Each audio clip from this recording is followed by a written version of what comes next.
Hey there, it's James Taylor, and I'm delighted today to have on the Speaker's Life Kevin Cottam. Kevin is a speaker and author who writes and thinks and talks all about the idea of the nomadic mindset. We're going to learn a lot more about that today and how that relates to us as speakers. But he didn't start out as a speaker. He actually started out as a figure skater in his native Canada, and we're going to learn about that, how you go from being a figure skater into the world of professional speaking.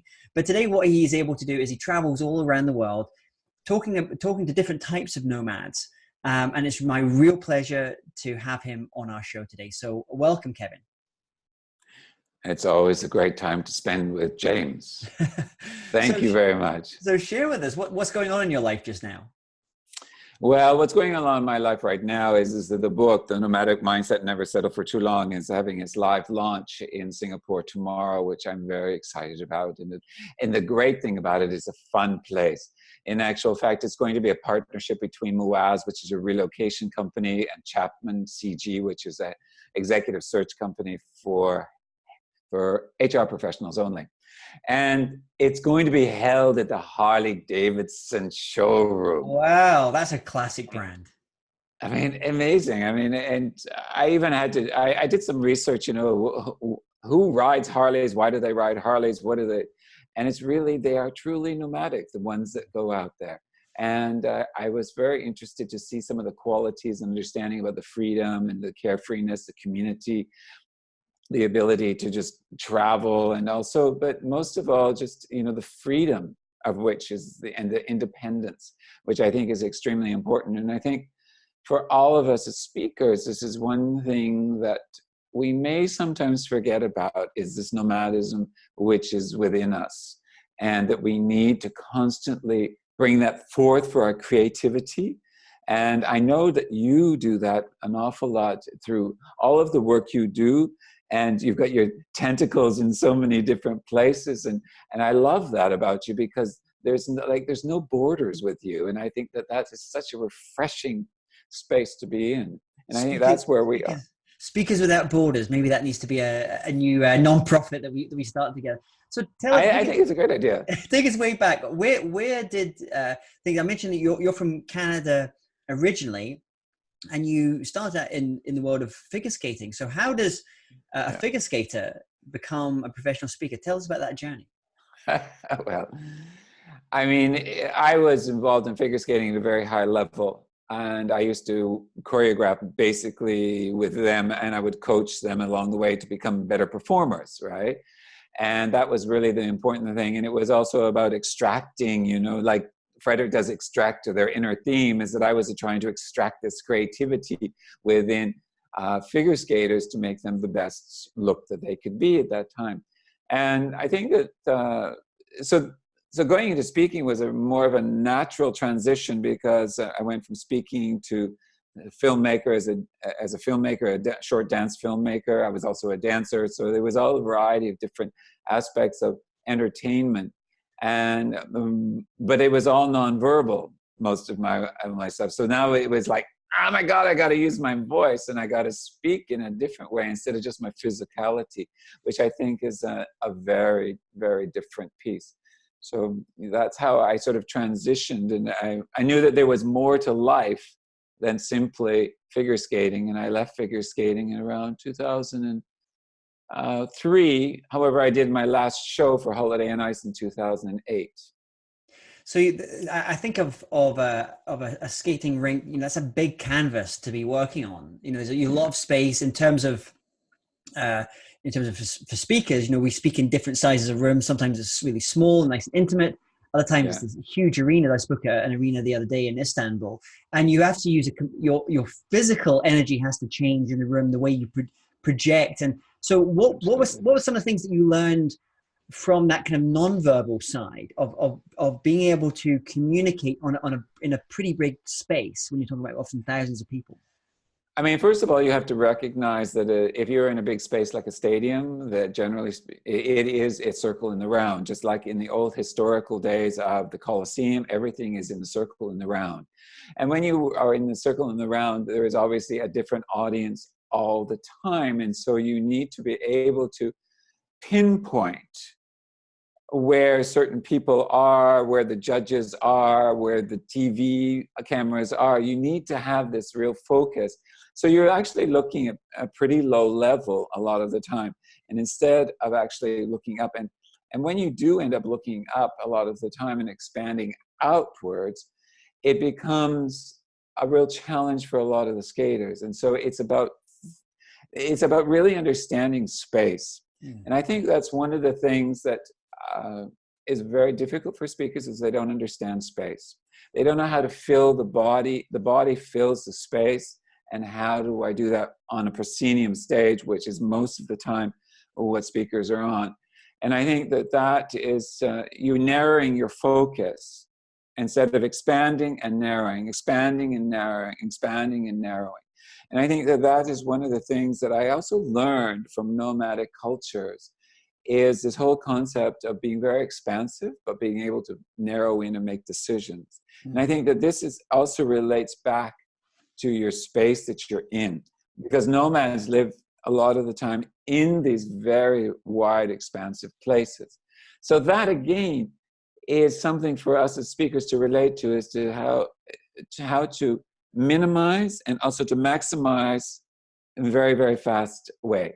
And I think that that's what also entertainers are having to do on an ongoing basis, is, that play stadiums.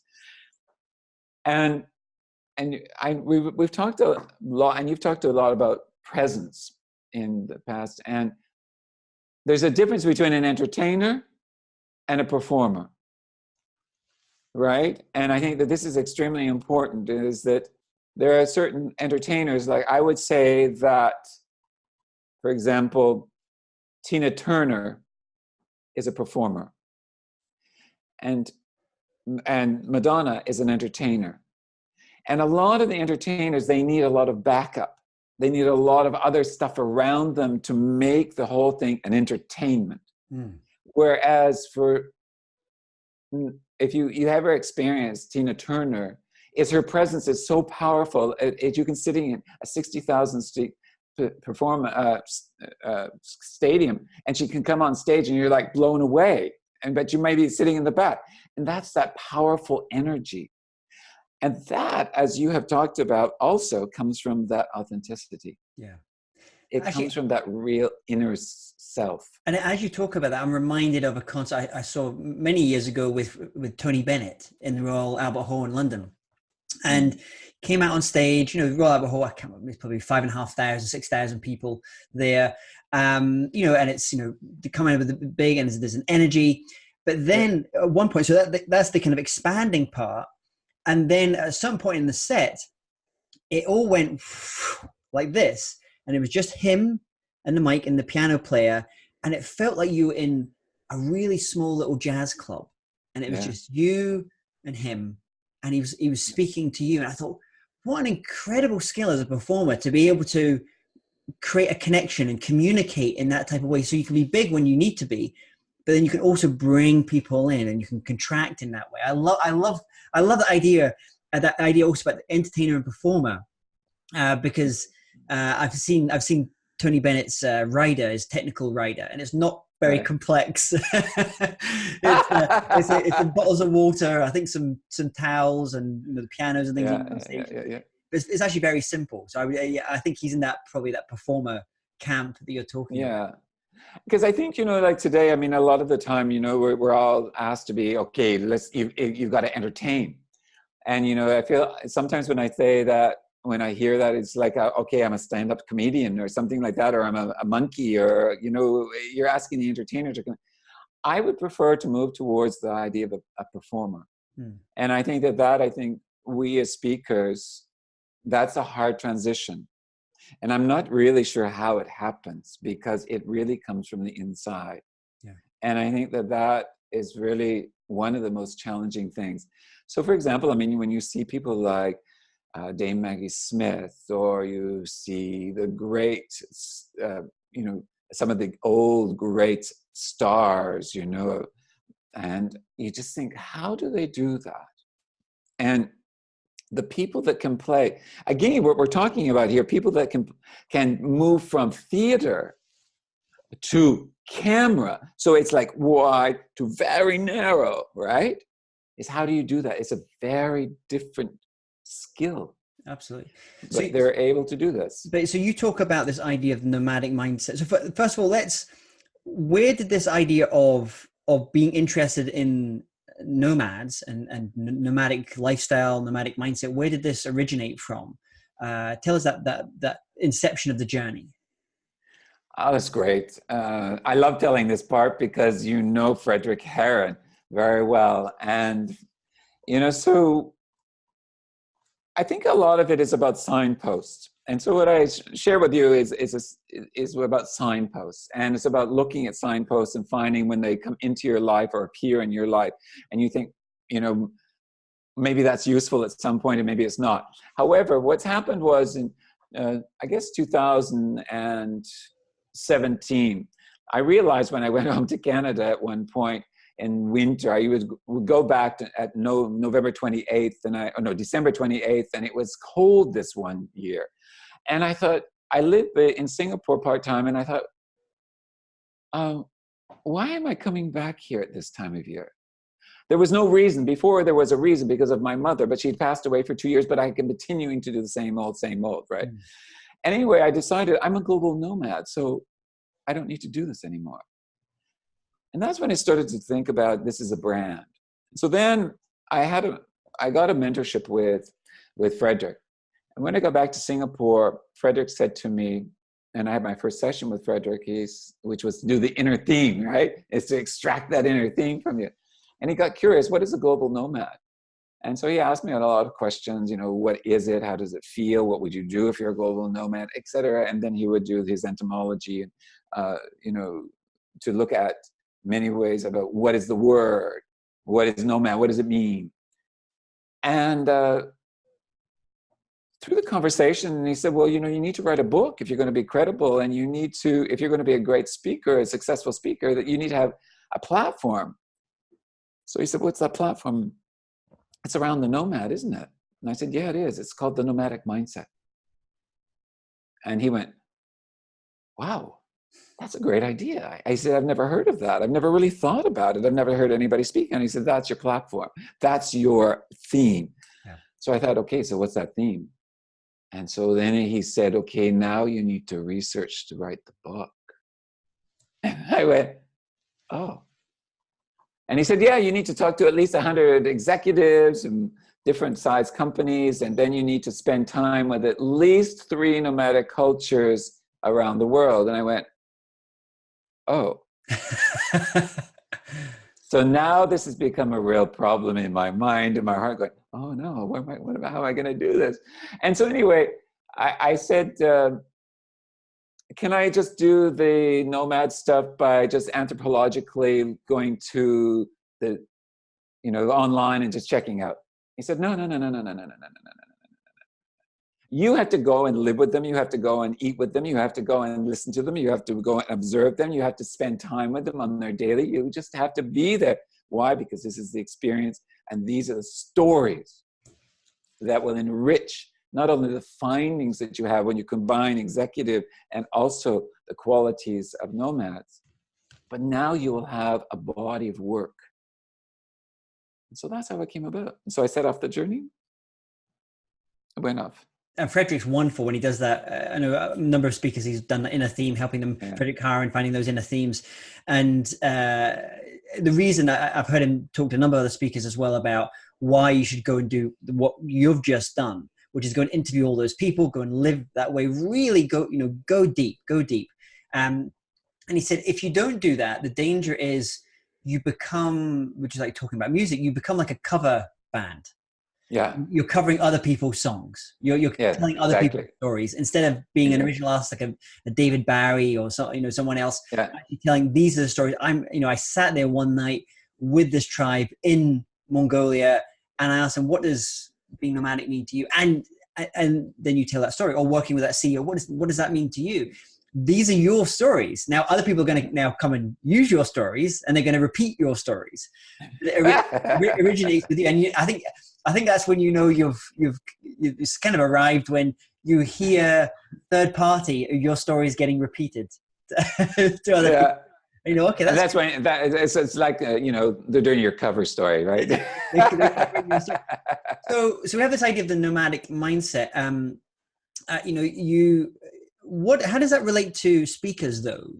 This audience, as speakers, we hear that we have to, we travel obviously as speakers, but is there a deeper sense of this link between being Yeah. nomadic and being a professional speaker?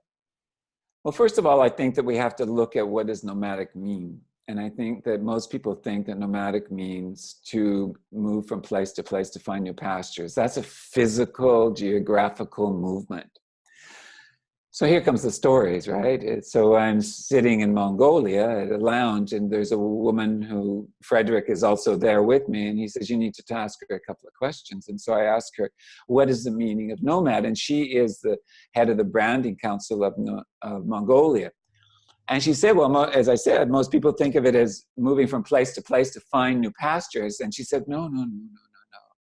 She paused and she looked, and she said, no, it means the movement of the mind.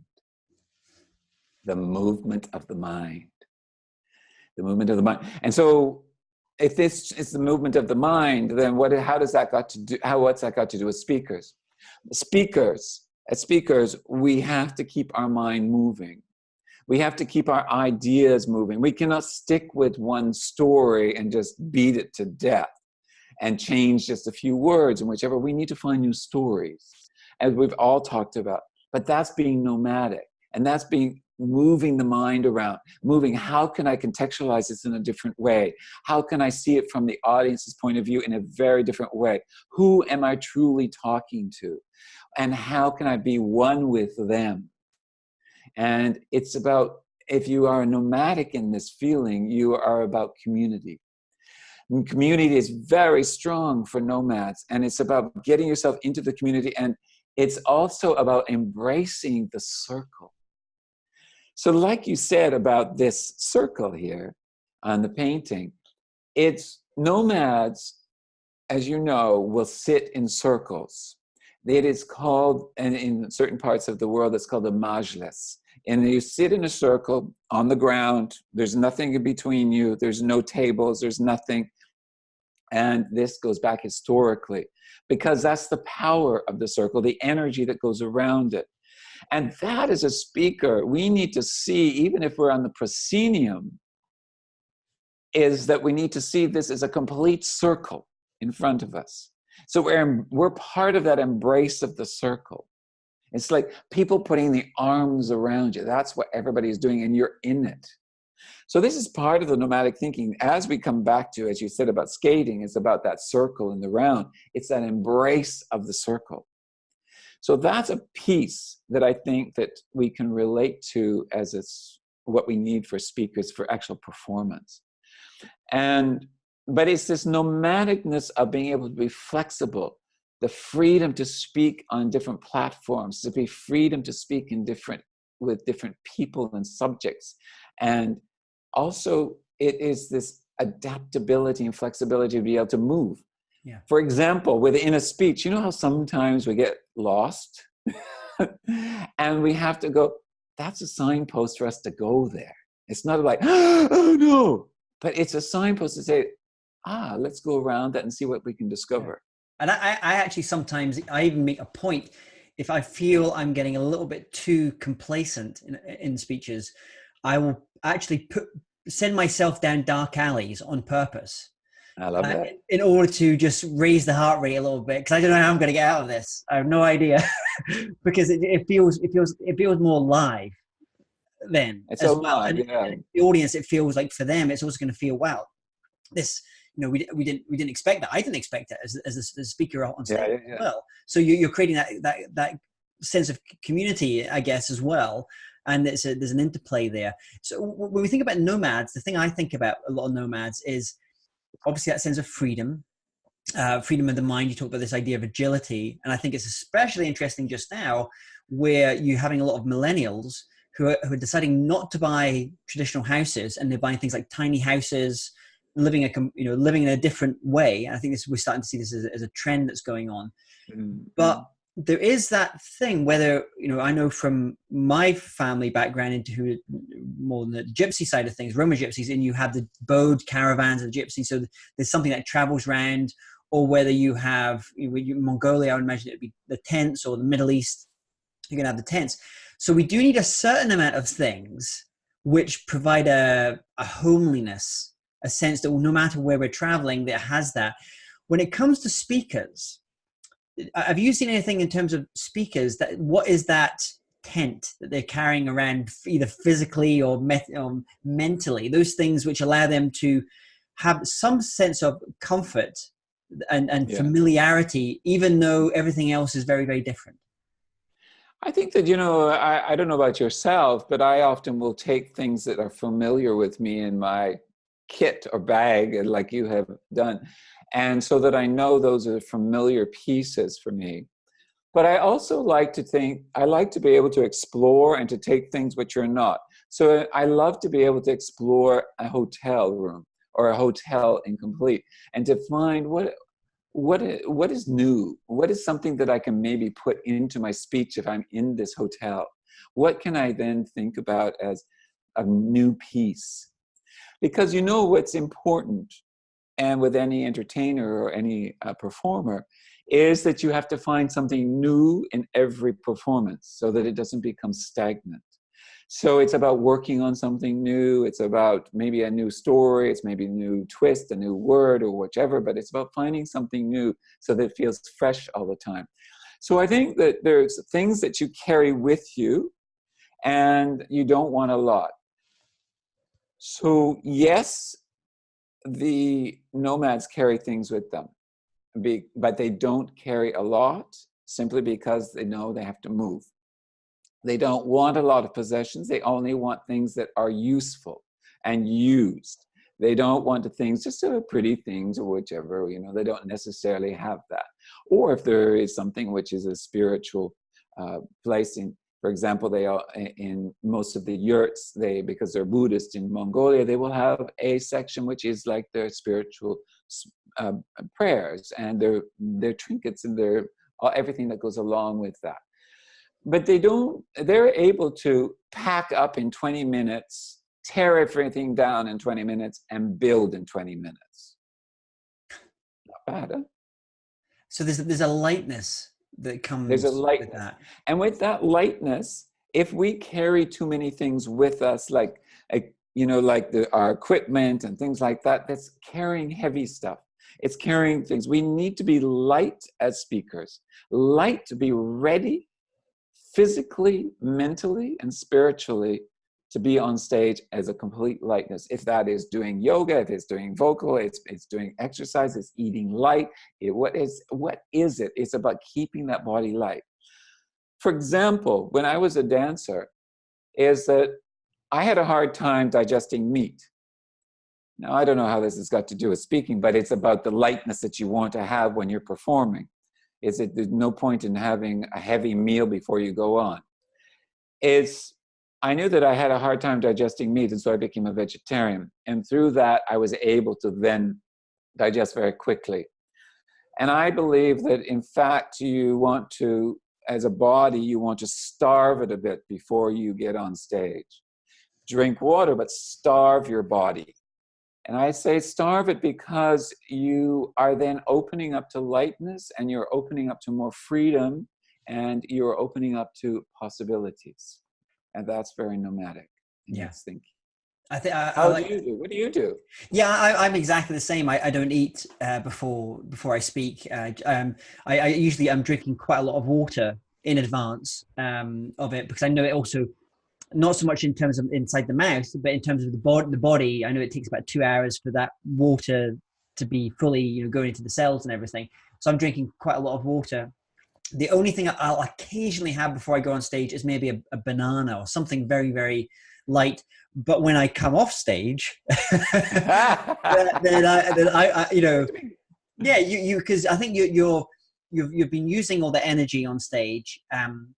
You might not have eaten, and you come off stage, and I think there is. And so actually, I've seen a number of conference organizers recently that are really understood speakers. And I did one recently where as soon as we came off stage, it was actually in Bogota, Colombia, coming off Mhm. stage, and they actually had some massage therapists Nice. there as well. And that, I mean, because you're upstage, you're using your body. I find most speakers will hold tension somewhere in their body Yeah. when you're on speaking. So that could be in your hands, it could be your neck, the back of the neck, legs, wherever it is. That's great. I absolutely love that, to be able to have something like that. And then I've seen another friend of mine who's a speaker. He worked with a client recently, and they said to him, they asked him in advance, about a week in advance, what do you love? What's your kind of food that you really love? And we're going to make sure that when you come off stage after you've done meeting people, Nice. we're going to have that there for. And I think that's really nice. That's going from service to hospitality. Yes. Which is, I know, is a big thing in a lot of nomadic cultures, this idea of hospitality as well. Yeah. So what can we be doing as speakers to be taking some of that idea of hospitality, being welcoming, and how we work that with our clients and our audiences? That's a great question, and I think that it really leads very strongly into the understanding of what the Berbers do in Morocco. Is that you've all heard of mint tea, right? And the tea ceremony, Moroccan tea ceremony, where they do this dance up and down to pour it into this little shot glass. But people don't know that there's a real history behind that and the meaning, and it really is. You have to have 3 cups of tea. And the whole idea of 3 cups of tea, there's a Saharan proverb which says the first cup is as bitter as death, the second is as mild as life, and the third is as light as love. That's a beautiful proverb. And that can be anything in our lives. However, the first cup of tea is very important, and you start the conversations, and and it's all about extracting information, sharing information. And then you go through the second cup of tea, and then you go through the third cup of tea. But you want to prolong the tea as much as possible, because you're gaining, for them, it's about gaining safety for the road. It's gaining who are your alliances, what is the information that you're gathering and sharing, and why are you here? And you do it completely in the round without tables, so that there is nothing between you. And I think that the important thing about this is that it's understandable when you move around from different, in the Sahara, to different homes and to different places, which it might be a tent or it might be concrete one room, whatever it might be, is that their tradition is they must welcome you. And they don't know who you are, but they must welcome you. And this whole thing of the 3 cups of tea is an extremely important endeavor. It's the same as British, right? As having their tea ceremony. It's about the social aspect of it. We are too much into the speed of transactional information. Get that tea over with, coffee over, that drink over with, and let's get on with the next part of business. No, this is about developing relationships. This is all about relationships. And there is those different, in terms of the cultures as well, that are going on there. I remember when I first moved to America, to the US, and obviously things are much more transactional there, and get to the point. And I know that they say in Asia that it's not like that so much, but I think that's not true. I think there's parts of Asia which are quite transactional, and other parts which are a little bit slower as well. Mm-hmm. And for me, that was always a case of like just trying to figure out which culture am I interacting with here? Am I interacting with a very North American, more transactional style of culture? Actually, the UK is quite like that now as well. Yes. Or am I working with, for example, in the Middle East or Japan, where we'll have long periods of just conversations, warming things up, building that trust before you even get into. And I think we can fall foul of sometimes of not recognizing it. If you're a nomad moving into a new place, a new field with a new culture you're having to interact with, not recognizing that difference and trying to figure out, where do we go with this? Yeah, I think that, your original question was really how do we deal with that with the, clients, or even you can actually look at it as an audience. And so when you're performing, in actual fact, is what are the 3 cups of tea that I'm having with my audience? And how am I not necessarily gaining or gathering information, but you are in a very sort of energetic way. You're gathering information as you feel the room, because you have these pulsations, right? And I think that from not only that, but how you are sharing the information. How is it that you're giving it to them? And I think that that's what's going to hold them for the 45 minutes or the 30 minutes or 20 minutes, whatever you're doing, is remembering these common little nomadic traits. Is about, we are sharing, we are gathering information, we are serving, and we are there as one, not just as many people, but as one. And how do you translate the topic that you're now known for, this nomadic mindset, into what we call a fundable speech or a fundable keynote, where a corporate client will say, actually, this is right? Have you had to tweak the messaging and think about how then it relates to that CEO who is a $1 billion company and has all these stresses, and the shareholders are giving them hassle, and they've got this new product launch? How do you relate the nomadic mindset to that type of audience? Yeah, and I'm not sure that I've hit it just yet. However, I suspect that because this is relatively new in the last year, and so I'm playing around, tweaking with it. I have so much content and so many different directions that I can go with the nomadic mindset, that it's about, being simple like nomads instead of putting way too much into it. And I would say that, I'm playing still with what works and what doesn't work. I'm mixing a variety of story and metaphor of the nomadic journeys, and also with what is in the real world and what needs to be done. So there's a very practical piece in one of my speeches, because in the book, I actually don't just talk about the nomadic mindset, but I talk about 3 mindsets that live within all of us. One is nomadic, one is builder, and one is settler. And I think that these are extremely important for executives to understand that in one way, we have all those within us. We have a dominance of one more than another, remembering that we have a variety of different individuals within our company, but they have different mindsets. And they may all have the same similar skills, but the mindset is what puts it into action, those skills. And so you need to have people in the right places at the right time for the right evolution of your organization. And then you can also look at these mindsets from of an evolutionary of an organization. When were they in a nomadic? When were they builder? When were they settler? And have they become dinosaur? Because they did not transition back to becoming nomadic in their thinking pattern and their strategies and visions. So I'm playing around with a lot of the different story. And so, for example, tomorrow, on Thursday, I'm starting to start off with the desert. And I think that what is also very important here is that I talk about the desert, and then I transitioned from there into, isn't it a beautiful place? And then I talk really, it can be, people can see it from different forms, and this is about mindset. And then I talk about this fellow, Saeed Zaki. And I find Saeed Zaki says that nomads see everything as an opportunity. So consequently, then I say, okay, everything is an opportunity. Even the desert is an opportunity to them. And then I move it back to, well, it was an opportunity for you to come today, but accept the invitation, come to the Harley and try out a Harley, but also to learn something new. This is about finding that nomadicness in what is an opportunity. So I'm trying to twist things around like this. And I think the topic you speak on as well, there also is I can see a lot of correlations there around where we're going in terms of the future of work, with agility, Absolutely. for example. Absolutely. Simplicity, you mentioned there as well. The use of tools. We're having a whole bunch of different types of tools now, like artificial intelligence, all these kind of different tools as well. But they're still fundamentally they're tools to allow us to do different things. Obviously, we're seeing a huge rise in the gig economy.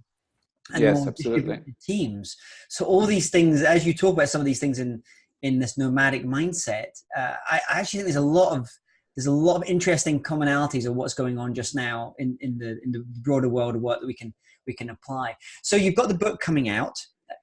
Yes, it's already out actually, Great. and it's online. It's out in the bookstores in Singapore now, which is great. And Fantastic. tomorrow will be the live launch. I just want to talk a little, just go back to what you were just saying about the gig economy and the change in the data, digital transformation, et cetera, in this particular form. And we talk about digital nomads today.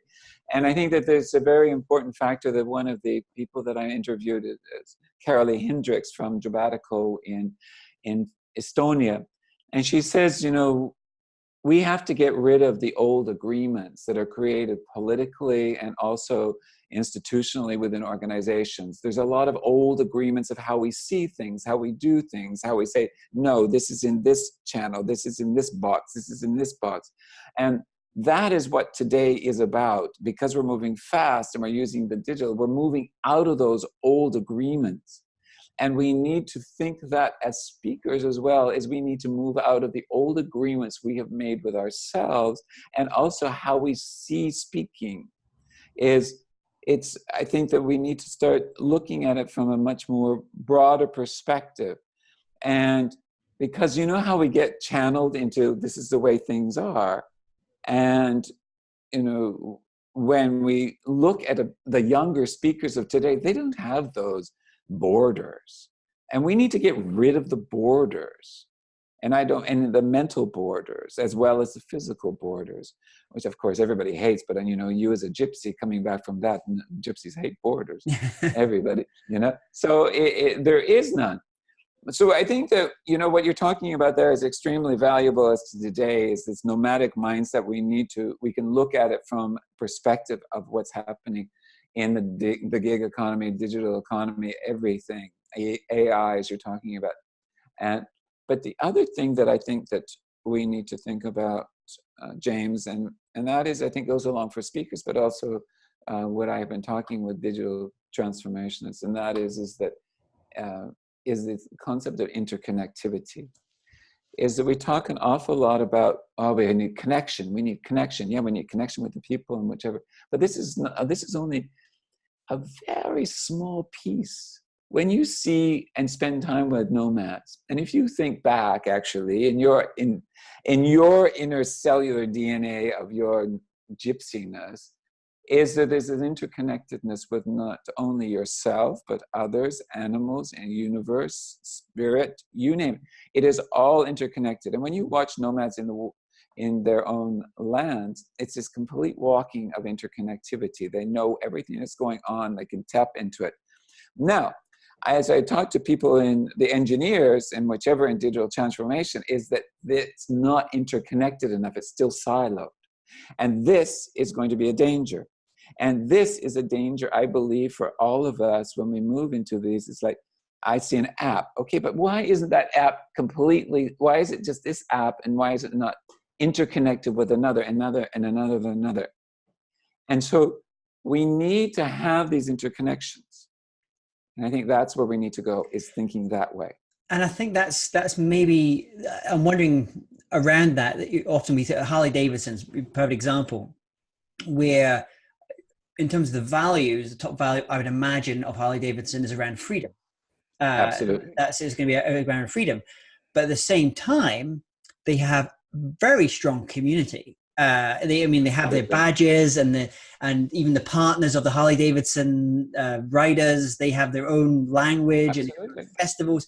So I think there's that the idea of freedom. It doesn't have to be an ego individualistic thing. And I think that's probably one of the things you'll from the nomadic side and Harley Davidson.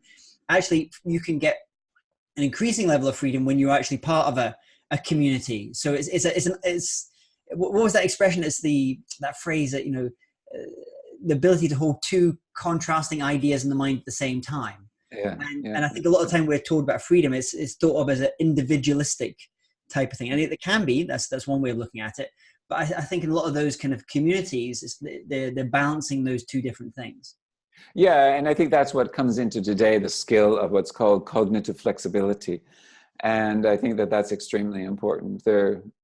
I could go on about a test study that was done with the Himbu in Namibia and also Westerners, and which was very interesting. The study kind of goes like this: that they were given equally the same questions, And what came out first of all was the Himbu were much more cognitively flexible than the Westerner.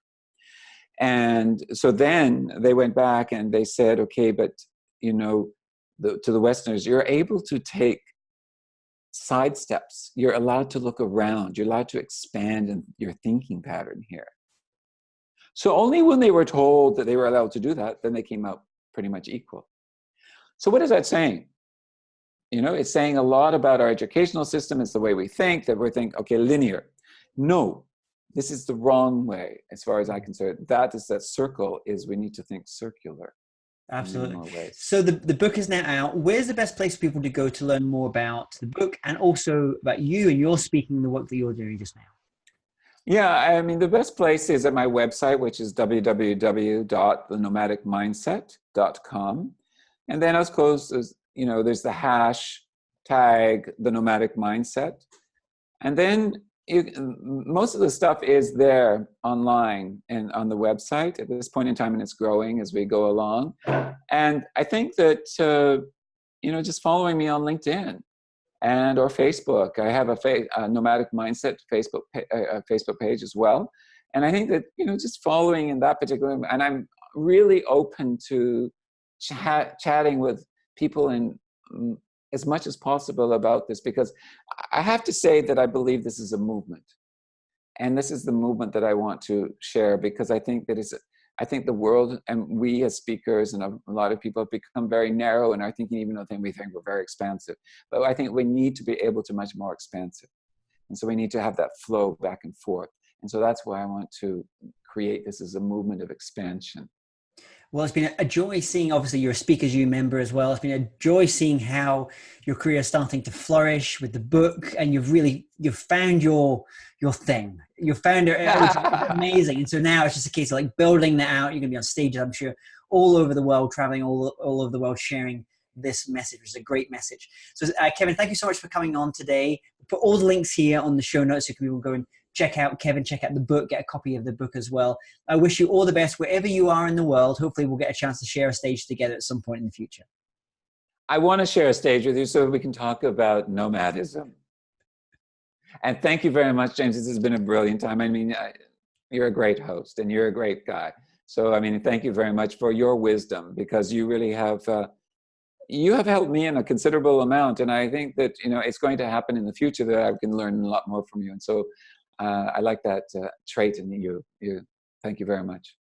How would you like to get paid to travel the world to share your message and expertise? How would it feel to get paid $5,000, $10,000, or $25,000 to travel first class and stay in 5-star hotels in exotic locations? What I've just described is the lifestyle of international keynote speakers. And you can join me and over 100 of the world's best keynote speakers and speaker trainers as they reveal their secrets to becoming a better speaker and getting booked to travel the world as a professional keynote speaker. And best of all, as it's an online summit, you don't even have to leave home. Plus, it's not going to cost you a single dollar, euro, pound, ruble, peso, or yen if you sign up for the free pass at internationalspeakerssummit.com. You're going to receive access to never seen before video interviews with over 40 of the world's best keynote speakers. In addition to this, you'll get access to archive interviews from some of last year's summit guests. So in total, you'll be able to watch in-depth interviews with over 100 incredible speakers and speaker trainers. You'll learn how to find a theme for your keynote presentation, how to craft your talk, how to get booked as a speaker, how much to charge, and ways to get paid to speak on stages all over the world. So what are you waiting for? Head over to internationalspeakerssummit.com now.